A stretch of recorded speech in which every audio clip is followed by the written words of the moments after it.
Welcome, everybody. This is Michael McIntyre, your humble host here at MCINTYRE Inc., at the hottest podcast in the history of podcasts. Last year, they said we were dead. This year, we're on fire. Amen. That's right. Thank you, Jesus. Hey, listen, make sure you subscribe to our channel. We've got some amazing people in the studio. Last week, we had Wade Aaron. This week, we have the amazing entrepreneur, Heather Anderson, and I'm going to read a little bio here on her in a second after we introduce. And I've got my co-host, Brianna. How you doing, daughter? I'm doing great. Yeah? How's it going? Really excited about this interview today. So our podcast is on fire. So on fire. Everybody's watching. Everyone. Everybody. Yeah. I mean, we almost got invited to Davos. Oh my gosh, but we I couldn't know. do it because I just had too We're much. too busy. Too many guests. Too many guests. Too many guests. All right. So in studio, we got Heather Anderson. Hi, sister. Hello. How you doing? I'm doing really good. Yeah? You look great. Thank you. So, let me tell you, everybody, a little bit about who the superstar is. We got Heather Anderson is a North Texas native that has been in real estate since 2003 after returning from London to care for her father during his stage 4 cancer diagnosis. A field trip to a new construction community in Frisco unexpectedly launched her career. She was hired on the spot and quickly rose to community sales manager within a year. Since then, Heather has built and led multiple brokerages, partnering in her first in 2008, running operations in 2009, launching her second in 2014, and in 2023 founded Rental Property U as her third company. She closed 1,500 plus transactions, hundreds of investors, start and grow rental portfolios, and built her own along the way. Heather is the author of Becoming an Elephant, Be a Millionaire with Only 4 Rental Properties, and created 101 e-course to help new investors take the first step, because as Mark Twain said, the secret to getting ahead is getting started. Oof. Is that good? I love that. That's really good. Yeah. So welcome to McIntyre Inc. Podcast, Heather Anderson. Excited to be here. Thank you, Brianna, for inviting me. So, you know, you're done very well, and you know real estate very well. And I got to see your new house that you bought here and redid, and it's beautiful. So cool. And you had a lot of meetings out there and so forth, which is really cool. All right, so tell me this. In this process, because it seems like everybody, you know, people have been buying and flipping houses, right? Yes. That's been a big deal. That's a big deal. So and it seems like things are still changing. So let's talk real estate. Okay. What do you see in the real estate market, maybe nationwide? Because you guys handle stuff nationwide, do you not? Or mostly in Texas? Yeah, it's mostly in Texas. All right. And so tell me, what do you see coming here in Texas in the real estate market in the rental? Is it the rentals that you deal with mostly? That's the main focus. Okay. We normally work with like what we call normal buyers, normal sellers, and then people that want to do rental property. Okay. But we always talking about everything in real estate, using your house as an asset. And I remember speaking to you one time when, because we had the pleasure to coach you. And I remember talking to you, and you had this list of stuff that was like 10,000 pages of stuff that you have done over the years, and you kept meticulous notes on this stuff. Yeah. Why did you do that? I'm always like, I feel like a historian, and I'm always just recording. I'm a writer, so I'm always just organizing the story as I'm doing it. A lot of times I'll build processes for how to do something as I'm doing it and learning it myself. So I'm always recording the process while I'm learning it. And that's just what I've always done, because, you know, you're a small business entrepreneur, so you're so scrappy. You got to be scrappy with your time and your resources. So I don't know. I think that came out of that mindset. Okay. That's beautiful. As a person in operation, I really admire that, you know, wish that I would have approached it initially. I felt like I was just dumb, you know, walking in, you're like, what are we doing? Nobody knows. I just know how to do it, you know, and then I didn't know how to record that. And so I think that's a beautiful thing. So do you feel like that's a discipline that you've always had to record that, like processes, or is that something that you've developed over time? Definitely developed because, I just spent most of my career not knowing what I was doing. That's so real. And I'm sure the audience is like, really? Especially someone as successful as you are. I feel like that's part of what success is because if you're first generation, like, what do you call success? I don't know. We define it. Each person defines it. It's personal. But is my life better than the one I had when I was growing up? Undoubtedly, you know, so I feel like, but you don't know what you're doing because you weren't Donald Trump's kids. Like, you're a normal person, right? Good point. How do you know? So you're just always trying to figure it out, and you're just grabbing a little piece of information here. And then, but I read a book in 2014, right, when I was launching the second brokerage. I was on a plane flying back from Washington, D.C., and I was so stressed out. And I was like, my computer was like, had this huge spreadsheet, and I was getting ready to launch this company. And this guy sitting next to me on the plane, his name was Tate. And he could just see the writhing stress on me. And he was like, you need to learn about processes and systems. And so he told me about this book called The E-Myth by Robert E. Gerber. Have you heard of that? Yes. Yeah. That's amazing book. My favorite book of all time. And that book changed my life. And so then I learned about processes and systems in that book. That's when everything changed. It took me about 3 years to really understand what a process was. I just didn't get it. I didn't click in my brain. But once I got it, I got it. And then that was like it. That's amazing. That was like it. Yeah, especially when if you are a one-woman show, or a small team, right, then you've got to nail that pretty quick. It's helpful. Or you really, really burn yourself out, and then you can't ever grow and take a step back from the business. And and like actually look at your business from a different perspective instead of working in your business, work on your business. Exactly. Yeah. Which is very hard to do. It is. Especially if you're a normal person. 100%. Yeah. That's so good. You're not a normal person. No, you're by not. Any stretch You're of brilliant. Serial entrepreneur, millionaire, and done a fascinating job. And so one of the things that I was really impressed with you when we first started working together is your writing ability. And you love to write. And express in writing. Wow. What you do, what you're capable of expressing in writing. Yes. And also writing this book about, I remember you were talking, I can't remember, this guy, was it one of these guys that you were talking to was an author or something like that? Oh, yeah. Yeah. Yeah. I mean, big time. And you were working with them and then stuff, and you pivoted several different ways. When was the first time you knew that you loved to write? Well, I've been writing since I was a kid, but it was just journaling. And then I started journaling my dreams. And then I just would just did that. I've done that since I was 18, and I still have all those journals. So if I have a house fire, the first thing I get is my dog. The second thing I get is those journals, and everything else can burn. Hey, hopefully not. If I had to choose, we got a business to help you with that. You need to. We do. Digital archive solutions. Oh, really? For paper things? Yeah, you can do for paper. Yeah. But okay, so question: when you started journaling, did it speak to you what you were journaling about, or like what was the impetus? What got you to journal? I think I just was very creative, and I didn't know how to express that creativity, and I couldn't figure out like art or guitar. I didn't know those tangible mediums. Yeah. And so I was like, well, I can write, and it wasn't good necessarily. It didn't have to be, but it was just personal anyway. But I think like that was the form I just learned. Yeah. And I mean, that's all I do is write. I mean, there's dozens of journals, and some of it doesn't make any sense. Of course. Right. But I'm sure once you sat down to write your book, you already knew your voice, your writing voice, which is huge. That's true. Like one thing about that was interesting. Like actually Michael was the one that launched, like he connected me with Nick Poe, who was the same publisher that did your book. And you were really like, the pivotal person of like, where do we begin? And, you had me do the e-course, and then you were like, we're going to film it in 2 days.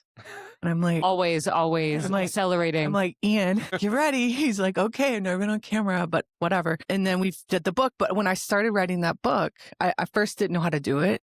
Because it was different than a journal. First of all, it's vulnerable because this thing's going to be in the world one day. The journals are safe because they're just mine. That's right. Yeah, that's a little different. Because you're exposing, you're being vulnerable. Being vulnerable. So then, and then in a way, in the beginning, I kind of still secretly thought, I'm not going to really publish this book. I'm just going to write it.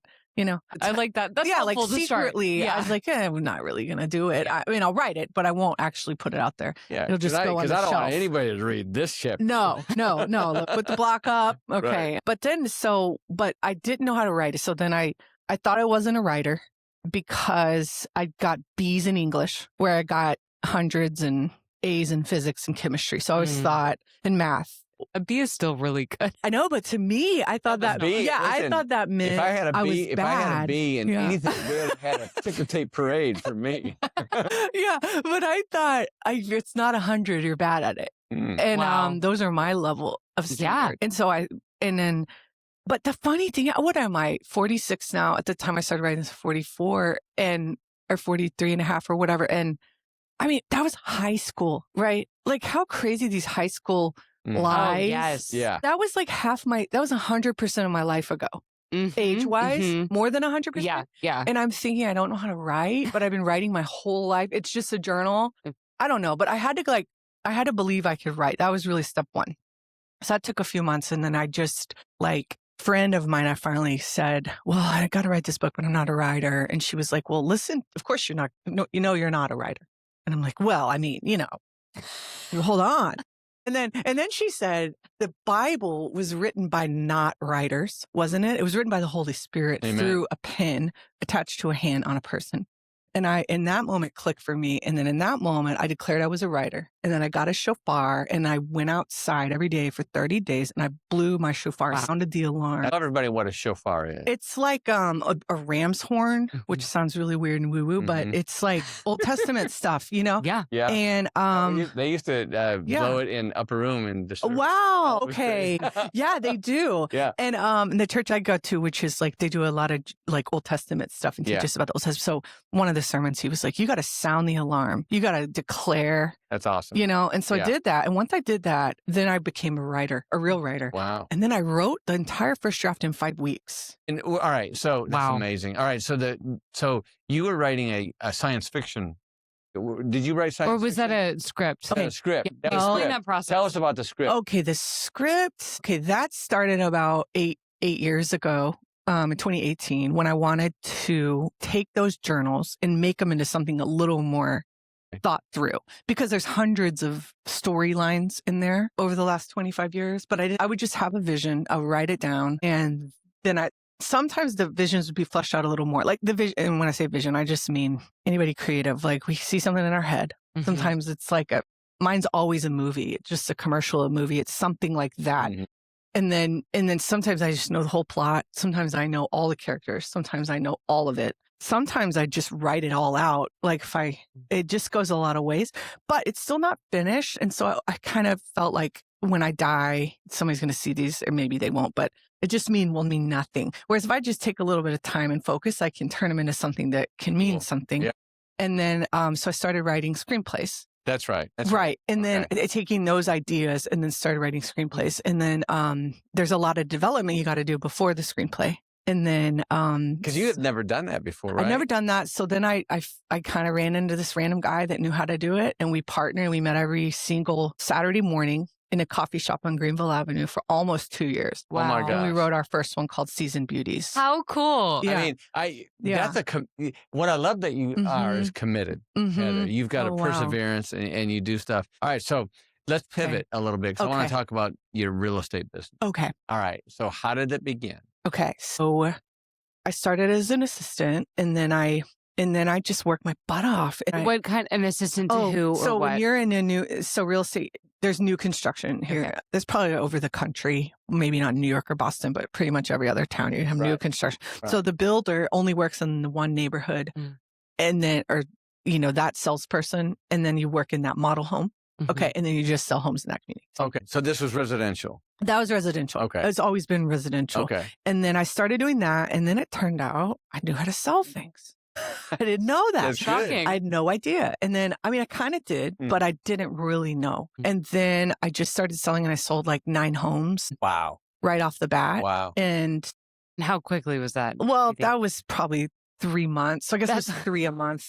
Yeah. You were on fire. Yeah. Casual. Yeah. Right. And so that's how you started. And then, but at some point you thought, real estate, there's a market out here for rentals. Yeah. For rentals. Yeah. Well, and I guess the first person I ever sold the house to was a rental property investor. Okay. All right. And that one of those 9, Eric was his name. And then before that, my dad went to go buy those rental properties. And then after that, I just started selling rental property. I don't know how. They would put me in neighborhoods that couldn't sell.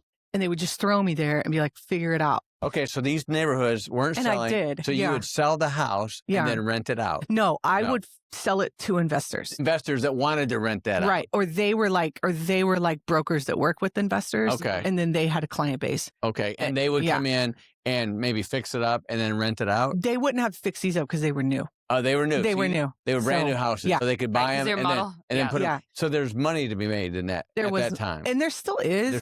We just sold 4 or 5 new construction last year to investors. All right. Well, yeah. All right. Cool. It just, if the numbers make sense, they make sense. If they don't, they don't. And so if somebody's watching right now and they're saying, I've always wanted to own real estate, right? Because I mean, you get people in their 30s and 40s and 50s that come to you and say, hey, listen, I got $500,000 in my 401k. Okay. I'd like to invest in some real estate, because we all hear about, you own real estate and you become wealthy, right? Yeah. At least on paper. That's true. Okay. Yeah. So what advice do you give those people? I say, let's go, baby.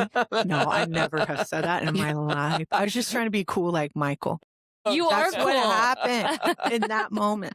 No, what I say is like, I'm very conservative because I know this stuff is like, man, you got a few bad years because there's a lot of macroeconomic events that you have no control over. That's right. Right? That's right. And those things can wipe your ass out. It's risky. So you got to really be good with your money. You got to like be playing the long game. Yeah. And so the 401k thing, if I usually rarely, I mean, very, very, very rarely touch that ever. There are some situations where I've advised like take, they have a random old from a job they worked out for 3 years and that thing has 20 grand in it. Right. I might be like, let's convert that. Yeah. Into another. Yeah. Let's just shift that into a real estate asset because it's not even being, you're not paying attention. Yeah. You barely knew you had it.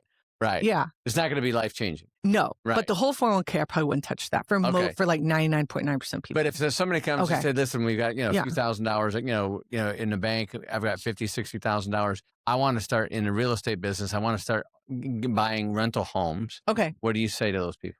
I would say we would first do like a consult, take an assessment of where they're at. Right. Budget authority needs timeline. It's called BANT. Okay. That's our first call. Say that again slowly. Budget authority needs timelines. What's the money? I like that. And then the authority, who are the decision makers? Okay. And then what are the needs, the basic needs that you think you need? And I'm looking for things in that. They're like, oh, I have to be 1.4 minutes from the highway. I'm like, well, first of all, you're not living in it. Second of all, that's not a thing. Right. And so we would push back and see how coachable they are. Yeah. And then the timeline would be like, are you ready to do something within 6 months? Okay. Okay.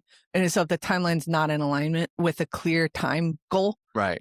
Then that's never going to happen. Right. Because if you're not able and willing, you'll never execute. Right. Yeah. That's good. Yeah. Okay. So these people, let's say they come to you and they're like, hey, listen, we want to do this like, next 90 days, I want to buy our first property. Right. Okay. What do you do then? Okay. After the ban, then we set up the orientation where we build what we call the blueprint. Okay. And the blueprint is the plan. That's what are we going to do? Are we going to scale it? Are we going to buy more? Is this the only one? What's our tax strategy piece look like? What are we going to do after we close? All those questions are asked on the front end. Okay. And then we start the search. So we start with the plan, then we start the search. Now, do you and your team and you search for the property they're looking for? A lot of times, yes. Okay. Yeah. And is it of course, you're taking in their budget. Let's say I can afford a $400,000 rental. Okay. Right? Mm-hmm. So now you know where to go. Yeah. And then you assess how much they're going to get back on their ROI on this thing, correct? Correct. We have a calculator we've built. Okay. And it's taken me like 10 years to build that thing. Wow. And I've just iterated it over the years, but I just figured out too, by the way, to do a 20-year calculator because I'm working on portfolio calculators where we can figure out when the portfolio starts paying real cash flow after the assets are paid off using a snowball paid on mortgage. Anyway, but the normal calculator we use 10-year and then we run it based on the 4 ways to make money in rental property investing. Okay, cool. Okay. So this gives them an idea of what the possibilities are and it crushes any unrealistic expectations. Exactly. Exactly. And our people they really if they're totally unreasonable, then that goes into the category of they're unwilling, right? Yeah. Because they can't shift to what's real. Okay. Like some people show up and they're like, oh, the 1% rule. That's kind of a common language in our world. It means if you buy a $250,000 house, you're going to make $2,500 in rent. 1% of the rent is 1% of the. Yeah, that was true in 1997. But we had something called the internet. Okay. And the internet changed everything because the guy in China can see your house that you're looking at when you're local because of these syndicated sites like Zillow. It created a different economy. Oh. You had to be local. You had to know the guy at the bank that knew about rentals. Right. This was a good old boys kind of network deal, figuratively speaking, right? You had to know someone. This is not a mainstream thing back in the day. Now it's all transparent. Now it's like, every friendship group has somebody that knows somebody that at least somebody owns a rental property in the network that they have direct access to. That was not the case 20 years ago. Okay. So the 1% rule is like very difficult. It's different. Yeah. Because in theory, in reality, you're not going to be cash positive for a minute. We're looking for a break even. And on those 4 ways to make the 4 ways to make money on rental property investing is cash flow, which is usually we're just looking for a break even over the course of 10 years. Okay. And that break even includes the mortgage. It includes insurance. Mortgage insurance, vacancy, how many times we think you're going to have a tenant. We think you're going to have 5 tenants in 10 years. And each time a tenant checks out, you got to go do repairs. You got to do repairs. You're going to have vacancy. Right. You're going to have months where you go without rent. You're going to have releasing fees. Okay. You're going to have temporary utilities. All this is baked into that. All that's baked in. Okay. So our numbers don't look sexy. Right. But that's good. They're real though. They're real. Yeah. And because hopefully that house is going to increase in value. It will. Yes. Yes. It's just, it will. Just, the law of physics here take effect. That's exactly right. So they're not looking to get rich off the monthly. No. They're looking to get rich off the equity. The equity okay, so there's 4 ways. The first one's cash flow, which we said. The second one, you said appreciation, equity. The third one is mortgage pay down because some people pay cash, but most people don't. And they're going to have the tenant pay down the mortgage. Right. Right. So your appreciation goes up while your mortgage amount goes down. So then the spread increases. Okay. And then the 4th way is tax strategy. Yes. So going back to your question, they're going to make money on appreciation. Yeah. But really the underutilized play that people don't understand under the iceberg is tax strategy. Okay. That's where you're going to make cash flow. Because when you have a properly structured, active business, which is what a rental property investment business can be, even if you just have one property, as long as it's active and properly structured are the key terms, you can now take access to the IRS tax code that is available to entrepreneurs. That's good. Yeah. So that's the play. So if you're a high income earner, right? What does that mean today? God, 350,000. It used to be 100. The proverbial 100 grand a year. Yeah. That's like minimum wage. Come on, Trump's America. Let's go. Right. But back in the day, 100 grand was a lot of money. Right. It's still nothing. It's like still something today, but it's not what it used to be. And that's sad. But if you're a high income earner and you're making, let's say 200 grand a year, then and you live in California, you're paying about half that in taxes, right? That's right. About 40% at least in income tax. So if you're paying, let's say 40% of 200,000, that's 80,000. 85. 80,000. And then you can take your rental property business. Now, as you grow it, you'll get more. But let's say you have that one asset, you're writing off available things to you that you never could not owning a business. Right. And I'm not just talking about property taxes and interest like we do as homeowners. Right. It's deeper than that. 100%. And that's where it's kind of like, when I had, and I didn't know this because I was stupid when I bought my first jet. I can relate. Okay. Not to the jet, but the stupid part. But I remember, I didn't know, and it was expensive. And I remember my accountant said, here came April 15th, right? And he said, this is a good day for you, Mac. And I said, well, man, don't tell me that. I've never had a good day on April 15th. He said, no, you get to write down. Wow. You get to write down. You got a 5-year amortization on that jet. Yeah. Oh, that's amazing. Right. So, and I didn't know, but that was a big factor in owning a jet. And I just didn't care. I mean, at the time I was, I was making tons of money and I just wanted my own jet like an idiot. And so, I can relate. And so, but I remember, what I want. But that's a benefit. And this is a benefit in the rental business too. That's right. Because you had like a real company. Yes. Real company. Right. And this is like, most people aren't going to have real companies like you that are employees. Right. Okay. That's right. It's never going to be able to do what you did by any means. But most people, even if they tried, they couldn't. But I'm talking about like most people, normal people, they're not going to go and buy an ice cream shop. Right. To build a business or like a haberdashery like clothing company. Right. They need something that is going to be as passive as possible. That's right. That's why rental property can be good. So it's kind of one now. All right. Now in that process, I love the way you explain that because that really is helpful. In case some of our listeners or viewers are saying, hey, I want to buy a house, they come to you and you can walk them down because you want to make sure that they understand what they're getting into. Oh yeah. Because otherwise, that's credibility. And with these houses that they buy, and generally, how many of them that get into one rental, how many of them go to the second one? I would say about 80%. Wow. Yeah, 75, 80%. Wow, that's good. Yeah, as long as they keep on the plan. And one of the reasons I wrote this book, Becoming an Elephant, which an elephant is a millionaire. Right. All we're focusing on is the first million. Right. So, and I said, okay, I got to make a formula for this, which is 4 properties. You're just going to focus on 4 properties. That's when you Right. become an elephant. That's when you're an elephant. Okay. Because you'll be a millionaire. Okay. Yeah.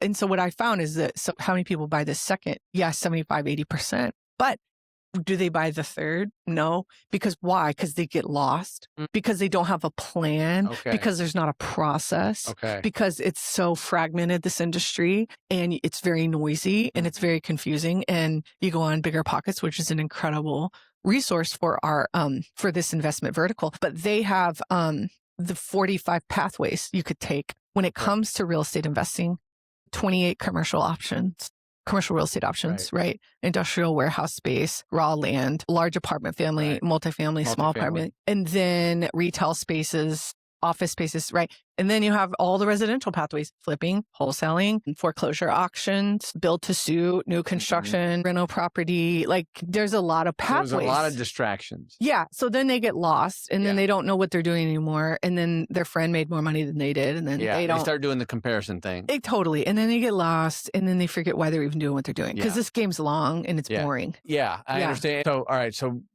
tell me this. They buy a house. Let's say somebody buys a $400,000 house, right? Okay. And they're going to rent it out for $3,000 or $4,000 a month. It's a nice house or whatever it is. Okay. And they're at, cash flow, flow even or whatever it is.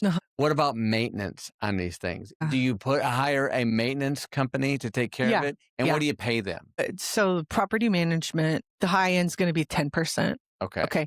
The low end, 7%. Sometimes there's flat fee companies. Okay. Because, it's a percentage. So if it's $3,000, 3 times 10, that's 300, right? I don't know that most people, whatever, it depends on your market, but there's flat fee companies that can help you budget a little better. Because nobody wants to be bothered at 3:00 in the morning. No. Because otherwise you're not even going to want to be in the business. Oh yeah, it's horrible. And I mean, that's what we're trying to mitigate is people, because like a lot of times there's a step over dollars to pick up pennies mindset that we have to help break. Because, you show up again, you make $250,000 a year and you're like, well, I'm going to save $120 a month. And you're like, okay, but couldn't you instead go increase your skill set in your industry? An opportunity time. Yeah. And go focus on getting a promotion and make 28%, 28 times what you would have saved. Right. Or, I was saying, or could we focus on tax strategy? Could you take that same energy that you're going to be spending working in the chaos of renters? And could we focus more on I'm going to tell you to read this book on tax strategy. And then could we take that $80,000 tax bill down to 60? That would be a better use of your time. Yeah, plus it'd be more enjoyable. Plus your return would be way more effective. Okay. I got one more thing I want to ask you. And then I know Brianna's got a list of things she wants to talk to you about, but I want to know, I remember at one point talking to you, I think we were coaching together and you were fixing up a house and I don't know if your former tenant destroyed it. Yeah. Yeah. But I remember. Yeah, they did. I remember you were kind of pissed off. And I remember. Still pissed off. Because you spent a lot of time in this place and walking it through. And I know you got a team that helps you do this stuff. But you're hands-on in this process. Yeah, sometimes. In that case, what happened there was I basically didn't want to deal with it. And I just pretend I didn't have to make these decisions about who to hire because the property manager organized the bid for me and I didn't like it because the advice I give, I didn't take. And sometimes that happens. A lot of times that happens. I would say I'm 80% good to just do what I teach, but then I'm 20% not. Understood. Right. And that was one of those moments. I feel you. Yeah. But I waited too long to make decisions for them to hire the contractors. And then the new tenant was going to be moving in. Okay. So I found myself painting. And then, I'm over there. It's Memorial Day weekend. I'm hating. I remember that. Yeah. And I'm just filthy. And I'm mad I don't have a husband. And I'm just all the things come up. Of course, in that moment. Yes. Yes. But what impressed me so much, Heather, I mean, here you are. You've done very well. You've got $1.95 in the bank. You're doing good, right? But you're out there busting your ass trying to make this thing. And that impressed me so much about you because there's a lot of entrepreneurs that get a big head, right? They make a few bucks, they got a few assets, and all of a sudden they're better than everybody. Oh, yeah. And I think staying humble is the key to this process. Yeah. And that's what we love about you. And that's why you're sitting in this chair today. Yeah. So, Brianna, do you have something? Oh, yeah. So, okay. On that note, I would say that I've observed you in several different environments and interacted with you and gotten to be friends with you, which is such a blessing. You are really teachable. And I noticed that you're always giving. Like, I've never seen you not be in giving mode, and it's really beautiful to watch. So I'm going to go back to a few things. So from being an assistant and you sold those 9 homes. Yeah. Okay. Then I know it was kind of an interesting journey how that unfolded. Can you share a little bit more about that story? So the first lady that I work with that was that first assistant, she got fired. Okay. And then, but her friend needed another assistant because she's getting ready to go on maternity leave. Tanya Smith. Thank you, Tanya, for launching my career. And so they hired me and this other girl, Erica, to basically work her community while she was on maternity leave. And she gave us like 1 day of training. I remember. That 1 day was probably really helpful. God, I'd never read a contract like in my life. 23, Crazy. And then she's like, yeah, just, here's how, this is what you do. This is what it means. I'm like, I have to sign it. And it's just scary. But did you record this or write it down? No, because this was in 2003. So I think you're just like, okay. And then you just hope that you figure it out. That's always been my method. Just drink from a fire hose and just try. It's kind of how I do it. I wouldn't advise it. It's been pretty stressful. We were always building the airplane as we were going down the runway. I remember to put the wing on. Yeah. You look out the window. That's right. Thank God. I know. It's not. But also think it's just that's the way to do it. Scrap. You're just trying to get. Yeah, because if you wait around for everything to be right, it's never going to happen. Right? You're the king of that. Yeah. You are the king of that. Just launch it. He's like, what could go wrong? Why do we need a session? A whiteboard session? It's a waste of time. I call it backfill. Yeah. Right? Oh, really? And because every business I've started out with, I didn't know what I was doing. Yeah. And then, and then all of a sudden you end up inside a courtroom. You learn lessons, an expensive lesson. An expensive lesson. Yeah. Meanwhile, made, $2 million in that process. There you go. Right. Well, then it wasn't really. Okay. So let's go. Okay. You're being downloaded all of this information and then you start. And so what does that look like? So I just remember she was training us that one day and she's like, she played this Kelly Clarkson CD from her first album. I don't know why that sticks out to me. It's distracting, but also great music. But you're trying to learn a contract and then you're just like, okay. Is this Miss Independent? Yeah, Miss Independent. Of course. And then she's like, bye. And then we're like, okay. She's trying to empower you. You're independent. Yeah. And then they're like, okay, what do you do? And then the next couple of days later, that's when Eric walked in. And then I was just like, what do we need to do to get this done? I didn't know, And he's like, make an offer. So I made the offer and they took it. And then that was my first deal. And I was like, okay, you just say make an offer. Okay, I can do that. And that's kind of my strategy. And then one thing I noticed, Brianna, is I learned how to value sell. Okay, that's good. Okay. And I didn't know how much of a difference that made. And I still use that in my life today. But it's like when you take a client and you would walk them through the house and show them like a car salesman. It's kind of like that, how they point out every feature. But a lot of people in new construction don't do that because, you get a lot of lookers and you should kind of get annoyed and you want to be like, just take a look. Let me know if you like anything. But I just showed everyone and I noticed that that's what really did it. I build relationships and I just showed them all the features. So you made it more relational than transactional. I did.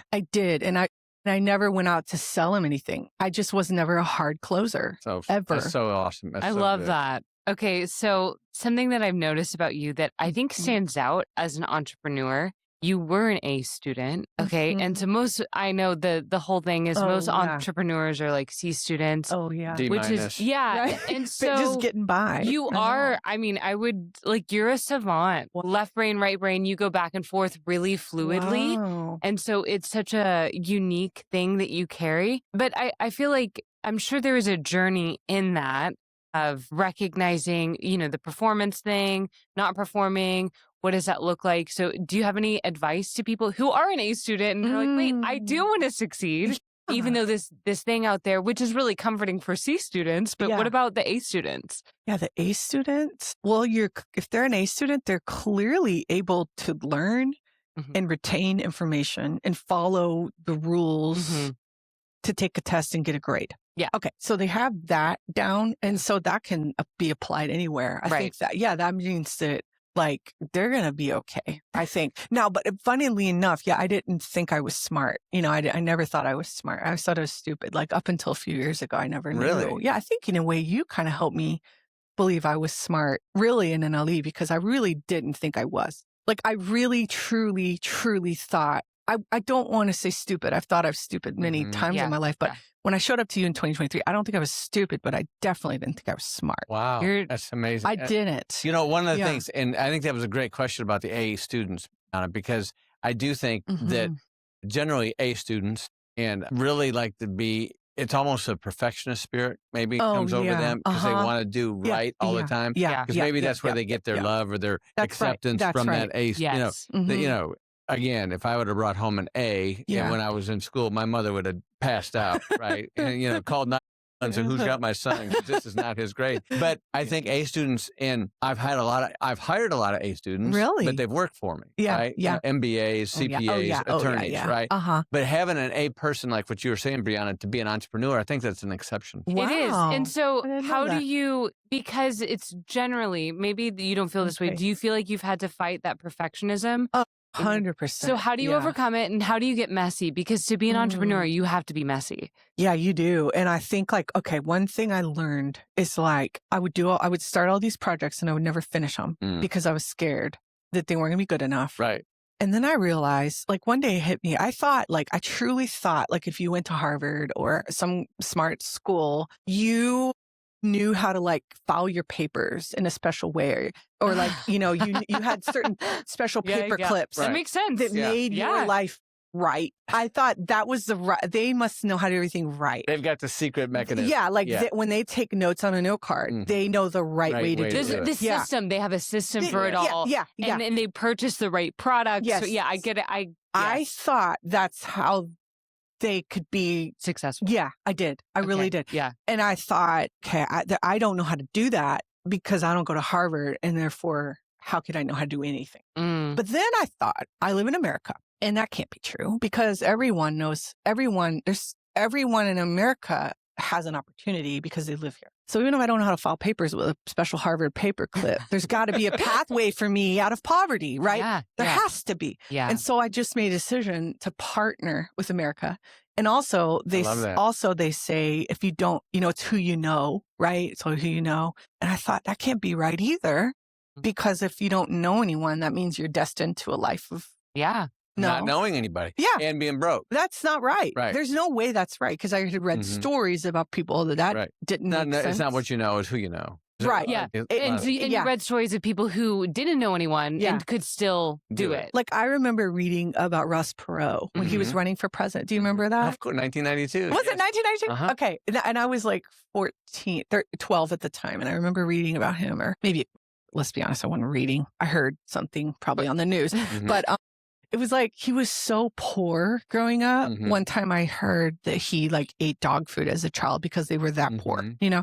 And I'm like, but he's suppressed. So how can that be true? How did he's a billionaire he running got there. Yeah. How is he running? How? And then I started really asking myself those questions, you know? That's so good. And then like when I was 16, that's when I realized like I wanted to be a millionaire because my mom would never tell me how much money that was. And she told me I could never have it. And it's not against her. It's like, you just don't know, right? And I couldn't accept that. Just trying to manage your expectations. Yeah, because I always dream big and I was always the one that wanted all these big things. And and sometimes it's scary for a parent who has not gotten there. They don't understand it. They thought they're helping you and they're protecting you. But like when you're dealing with someone that's so ambitious and like so hungry it's a lot. For life. Yeah. And like it's such a odd child you have, you know, where you just can't even relate. Yeah. And you're like, why can't you just be normal? Right. And you're like, I don't know. Because she was probably trying to avoid you being hurt. Totally. 100%. And she was doing her best. But it's like, but sometimes that stuff is what the stuff that shapes you. Yeah. It makes you do it. Right, okay. quickly. Biggest lesson you've learned that you would want people to know of like just getting started. Okay. Just getting started.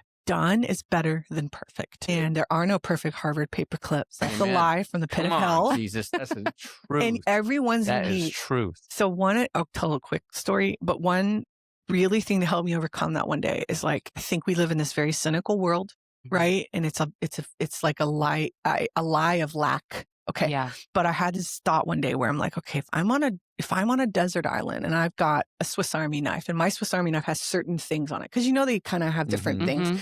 And then you're a Brianna on another island next to me, but we can't touch each other. You have a knife and it has different things. I could spend my whole life wanting your knife, or I could accept the knife I have. Come on, there it is. And then start using my knife with the stuff I have. And then one day I bet I could build a boat to get to you. And then we could share resources. There you go.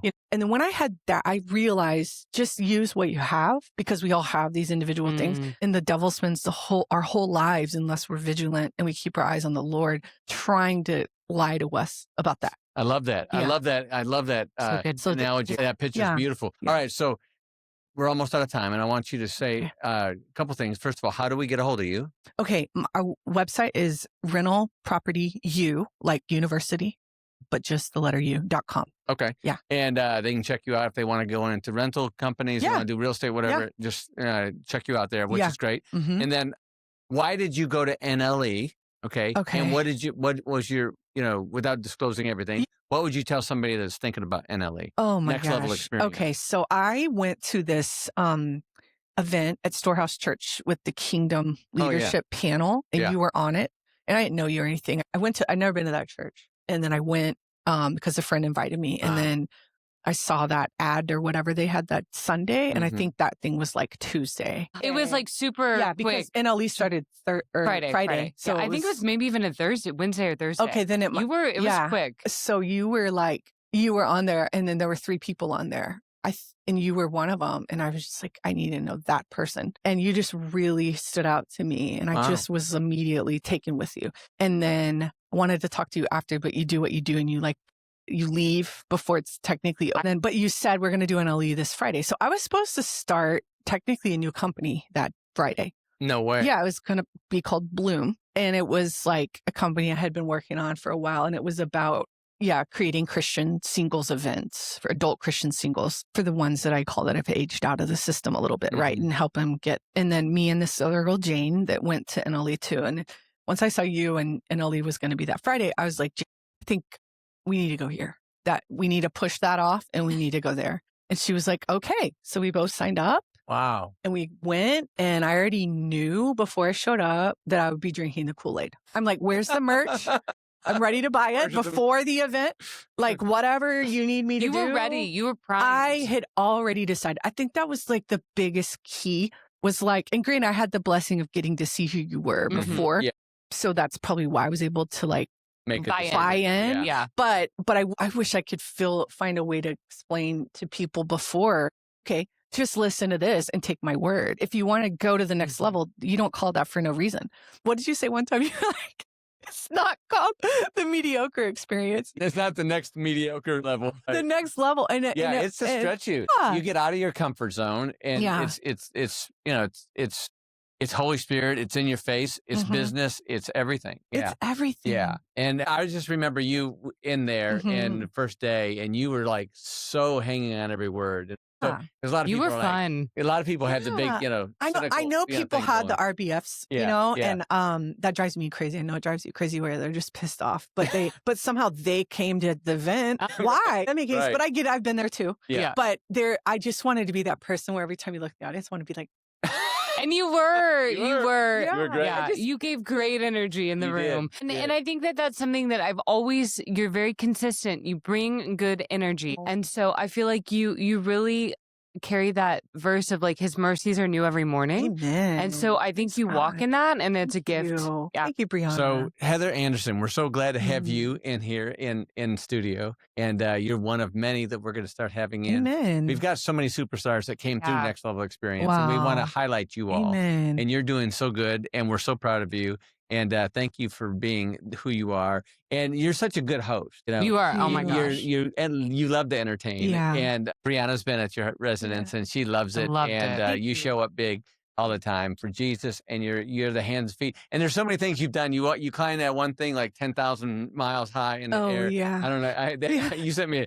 We need to put that out there somewhere. But that I hope it's on your website or on your Instagram account. No, it's buried deep in the pain pit of my heart. Oh my gosh, thing was like, you just have so many hidden treasures. You went like for a week out there to this place. I'm getting pictures of you, and there's like these steps going almost straight up for like a mile. Yeah. And you're climbing these steps, and then you got to come back down. Yeah. It's like, oh my God, I hated what that are you thing. doing? Yeah, it was awful, but it was great. I know. And that's what you do. And that's what makes you so unique and so special and wealthy and healthy. And Thank you. Just a big breath of fresh air. So thank you for being here. Thank you again, everybody, for being part of the McIntyre Inc.